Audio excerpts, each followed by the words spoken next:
Hello, friends, and welcome to another episode of Digital Learning with EdTech Yoda. I'm your host, the friendly neighborhood tech coach, Dana Kickler, aka EdTech Yoda. And today we are going to be learning about how to upload our lessons into Canvas. So I am going to get rid of the camera now so you can focus on the screen and not my fabulous face. First, how to get to Canvas. You should have your employee links bookmark folder in your Chrome browser. You can open that and go straight to Canvas from there.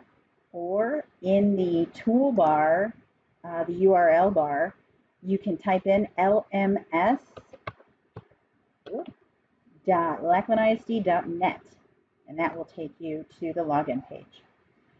Once you are at the course you want to upload your lesson plans into, you are going to navigate over to the modules page. Once in the modules page, you may already have a module created for yourself for your lesson plans. If not, you're going to go over here to the plus module button. Click on that. Add a module. It might be science the first 9 weeks. It might be lesson plans. It might be, Kickler lesson plans, whatever you need to name it. And click Add Module. Now it's going to add it to the bottom of the list. So if you have a long list of modules, you'll have to scroll all the way down to find it. But then you can drag it up to the top if that's where you want it. Now, once you've got your module, you're going to go over here to the plus button and click on it, and you will get a pop-up window. We are going to add a file, and if you have your lessons done in a Google Doc or in OneDrive on a Word file, but it's in your OneDrive and not just a Word document on your desktop, I will show you that next. This is just for a file on your desktop, like a Word document that's in a folder in your desktop somewhere. Click on File. You're going to add a new file. So click there. Then you're going to choose File here. Okay, it's going to give you this navigation window that you're used to seeing. You're going to go to wherever your document is, find the lesson plan document. Might be on your desktop, might be in a folder. Once you've got it, you're just going to click on it, click Open. You'll see the name of it listed here. You can just leave it this in Course Files and click Add Item. There you go. Your lesson plan is now in Canvas for all to see.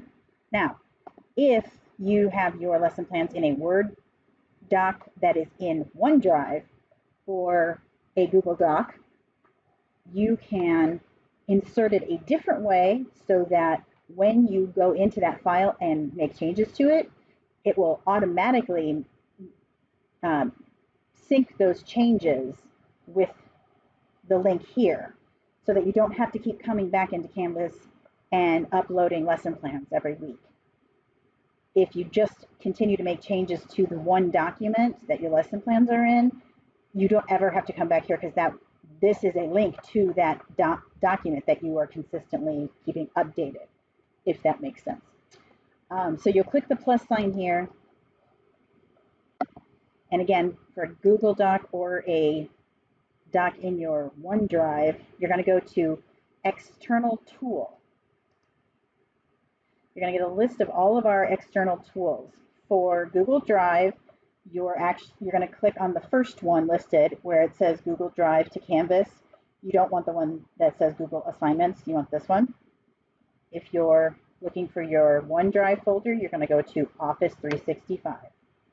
Okay, so no matter which one you go to, it's going to open up your Google Drive area or Office or OneDrive area so that you can search and find your lesson plan document. So this is a list of all my Google Doc folders. So I can go in here and find where the lesson plan document is, uh, click on it, and click submit. Click add item. You're going to see the URL down here. Add item. And now you have a link to that document. So next time, I'm going to click on that to show you what it looks like when someone goes into Canvas and opens it up to look at your file. You might see that little login authorization thing flash up, but that's okay. Once you've logged in once, you shouldn't have to log in again. So this is the document that I linked it to. Obviously not a lesson plan, but you know, just an example. So that's what it's going to look like. And when I go into Google Docs, the next time I need to make changes, I don't have to come back in here because the changes that I make to that file in my Google Doc is going to reflect from that link. So this is working very slowly today, but you know what I mean. So I'm here now in my Google Docs, and if I go and open up that file that I just linked and make my changes, my new lesson plans, that's all I have to do. Then I'm done. Because if I was to go back to Canvas after I make those changes and click this link again, I would see those changes. Because again, what you've done is linked Canvas to that dynamic document that's going to keep changing. Okay, so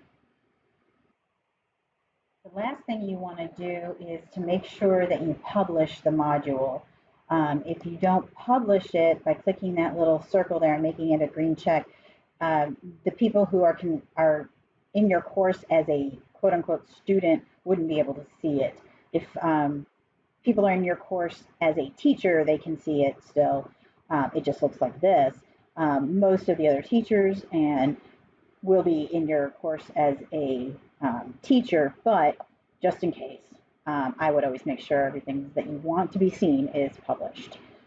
One thing I did want to point out was how easy it is to get help. I'm going to make another video on getting Canvas help, but for this particular video, I'm going to link a couple files with it.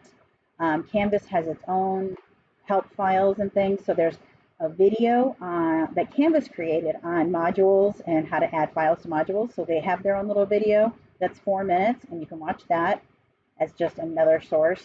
And then there's written documents from Canvas that take you step by step through how to add a module and then how to upload a file or assignment or page to that module. And they take you step by step through those with the screenshots and everything. So if you find those more helpful, I will have those linked with this video as well. And that is it. I hope you found this useful. I'm going to go now because the buzzsaw is starting over in the drawbed department and nobody needs that background noise. Thanks, guys. See you later.